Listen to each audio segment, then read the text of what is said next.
राधा वल्लभ लाल की जय। महाप्रभु श्री धर्मेश चंद्र वर्जू महाराज की जय। श्री यमुना रस रानी की जय। सब रसिकन की जय। वृंदावन धाम की जय। जय जय श्री राधे। रस रीति के बारे में जिसमें सेवक जी कह रहे हैं और बड़े सुंदरता से श्री यमुनाष्टक का विवेचन एक ही सुंदर पद में वे करते हैं। यमुनाष्टक के 8 श्लोक जो कि गोस्वामी श्री हरवंश महाप्रभु द्वारा रचित है, उन्हीं का सार सेवक जी इस प्रकरण के द्वितीय छंद में कह देते हैं, जयति यमुना विमल वर बारी। इससे अगले छंद में श्री सेवक जी बड़े सुंदर रूप से इस रसरीति का विवेचन कर रहे हैं, जहां पर सर्वप्रथम वे अपने सद्गुरुदेव भगवान के बारे में बता रहे हैं। कह रहे हैं, सुघर सुंदर सुमति सर्वज्ञ संतत सहज सदा सदन सघन कुंज सुख पुंज बरसत सौरभ सरस सुमन चैन सज्जित सैन सचुरंग हर्षत केली विशद आनंद रसद बेली बढ़त निज जाम केली निगम मग पग सुभग खेल कुंवर वर धाम। सर्वप्रथम वे हितजू के बारे में कह रहे हैं कि हितजू हमारे सुघर हैं। सुघर जिनको कि परिपूर्ण कहा जाता है, बिल्कुल पक्के जो होते हैं, बिल्कुल हर बात का तुरंत तुरंत रिस्पॉन्स देते हैं आपको, वो सुघर। सुघर या फिर सुघर, ये दोनों ही एक ही शब्द है। तो हमारे युगल सरकार चतुर चिंतामणि है। ये बताने कैसी चतुरता करते हैं। लाल जी को तो चतुर शिरोमणि कहा गया है, और उन चतुर शिरोमणि की भी चिंतामणि हमारी प्रिया जी हैं। तो ऐसे चतुर शिरोमणि दंपति के मनानुकूल केली कराने वाली सखी तो सुघर होंगी। ये तो हर समय पर पता नहीं क्या मांग ले वो लोग, किस चीज की उनको जरूरत पड़ जाए। कभी प्रिया जी को इत्र की जरूरत है, कभी लाल जी को पान की जरूरत है, कभी प्रिया जी को काजल की जरूरत है, कभी लाल जी को चंदन की जरूरत है, पता नहीं किन किन चीजों की जरूरत पड़े। तो वे सखियां हमेशा और हमेशा अपनी सुघरता की वजह से उन सभी चीजों को हमेशा उपलब्ध करा के रखती हैं ठाकुर जी या प्रिया जी के लिए। ऐसे कह रहे हैं सुंदर हैं। कैसे सुंदर हैं कि जो कोटि कोटि मन्मथ जुगल के मुख्य अग्रवर्ती प्रधान सखी हैं, ये तो सुंदर होंगी। वे जुगल जो कि कोटि कोटि कामदेव के सुंदरता को जो है वो हर लें, उनकी जो अग्रवर्ती सखियां होंगी वो कैसी होंगी? अति की भी अति सुंदर होंगी। वो या जी के लिए कहते हैं, देखो हमारी सुंदरता की सीमा पर उनकी सखियां जो हैं वो भी उनसे कोई कम नहीं है, आस पास में ही है उनके। तभी तो लाल जी उनके ऊपर जो है आस पास में मंडराते रहते हैं भवरे की तरह।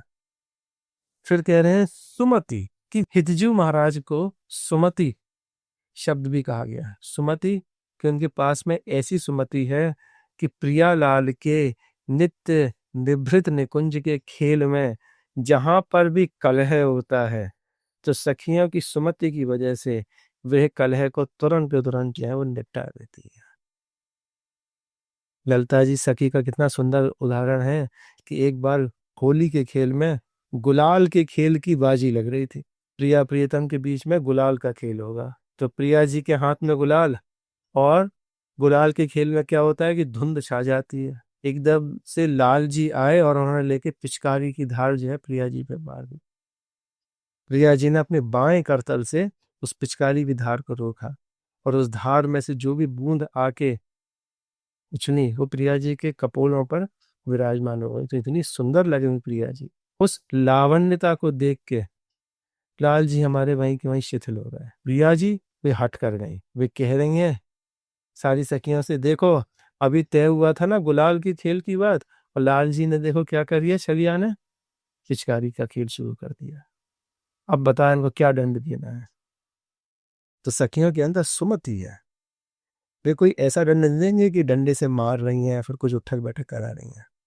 वे क्या दंड देती हैं कि जिससे कि अनुराग उन दोनों के बीच में और बढ़े, और प्रेम बढ़े। तो वो ये कहती हैं कि भैया आज जो है ठाकुर जी के काजल लगाओ आंखों में। और काजल कैसे? 3 उंगली से काजल लगाया जाता है, 1 उंगली से, पर आज लगेगा 3 उंगली से। कैसा काजल होगा? बीच की उंगली से तो आंख में लगेगा काजल, ऊपर वाली उंगली से आंख के ऊपर और नीचे वाली उंगली से आंख के नीचे काजल। सोचो कितने बड़े बड़े उनके नेत्र हो, उससे ही बड़ा जो है उनका काजल खींचा जाएगा। और फिर सखियां क्या कह रही हैं कि काजल लगाने के बाद में ताली बजा बजा के हंसना हो रहा है इनको देख देख के। तब ये कैसी सजा हुई? तो ये सुमति की वजह से कि हमारे प्यारे लाल जी को सुंदर सजा भी मिले और उससे उन दोनों के बीच का अनुराग बढ़े। तो इसलिए सखियों कहा गया कि उनके अंदर सुमति होती है। और सर्वज्ञ तो वो होती ही होती है। हित जी महाराज के लिए कह रहे हैं यहाँ पे, हित सखी के लिए, कि वे सर्वज्ञ हैं। क्यों सर्वज्ञ हैं? क्योंकि वे ही प्रियालाल के मन मंदिर में विराजमान हैं। वे ही हित तत्व के रूप में हर किसी के मन में विराजमान हैं। वे ही प्रेम के स्वरूप में प्रकृति के हर कण कण में विराजमान हैं। इसीलिए उनको कहा क्या गया? सर्वज्ञ भी कहा। कहते ही कह रहे हैं, संतत सहज सदा सदन सघन कुंज सुख पुंज बरसर। कि सुंदर कुंज का वर्णन कर रहे हैं।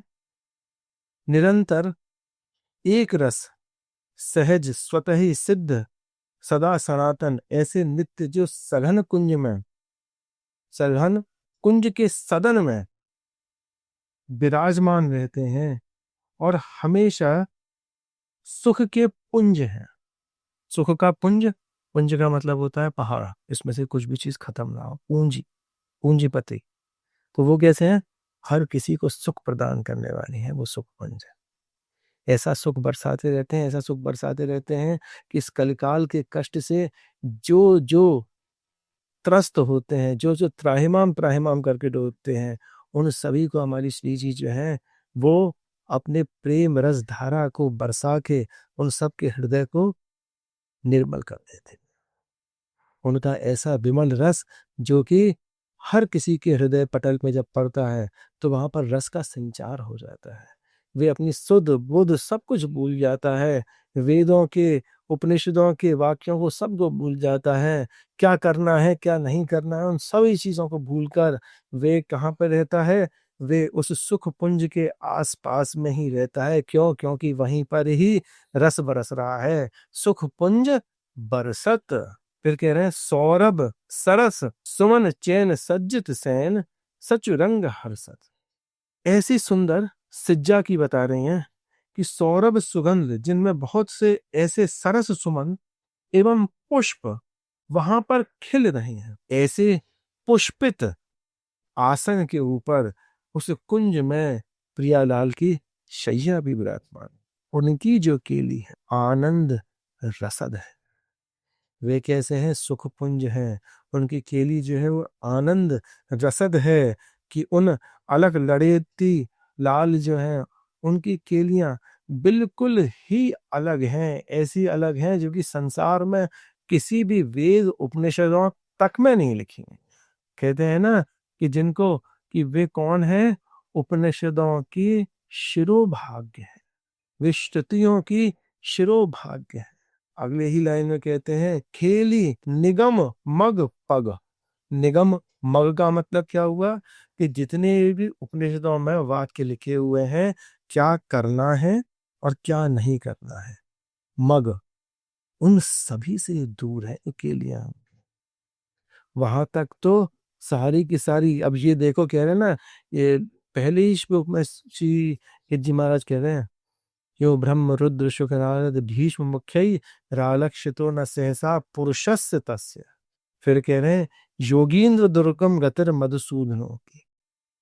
हर बार कह दे रहे हैं कि भैया ये जो जितने भी वेद हैं, जितनी भी उपनिषद हैं, यहाँ तक कि ब्रह्मा और आपके भीष्म नारद आदि ये जितने भी भक्तों के मुखिया हैं, ये भी उन रसकेली करने वाले लाल जी के दर्शन करने की इच्छाएं रखते हैं और वो भी क्षणिक करते हैं उनके दर्शन। वो वेद जो है, वो पुराण जो है, वे भी उनके स्वरूप का वर्णन करते करते नेति नेति कह रहे हैं।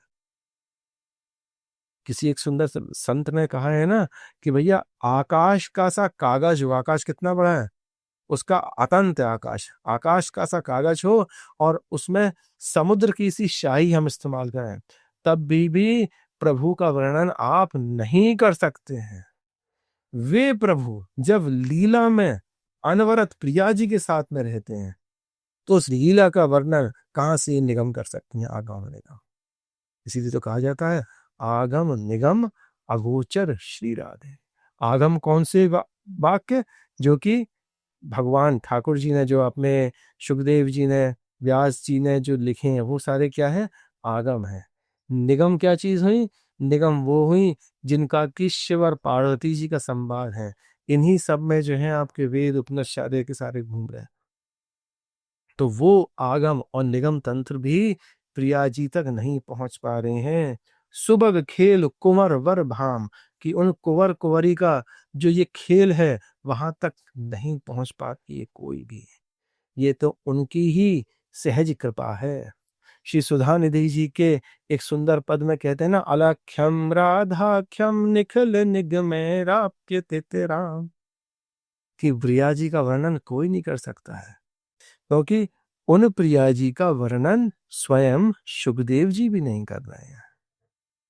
सुखदेव जी उस लावण्यता, उस सौंदर्यता का वर्णन अगर करने बैठ जाएं तो भैया पता पड़ा कि परीक्षित का मोक्ष तो पता नहीं कब हो। इसी कारण से ये सुंदर वर्णन शिव जी कर रहे हैं। जय जय श्री हरिवंश।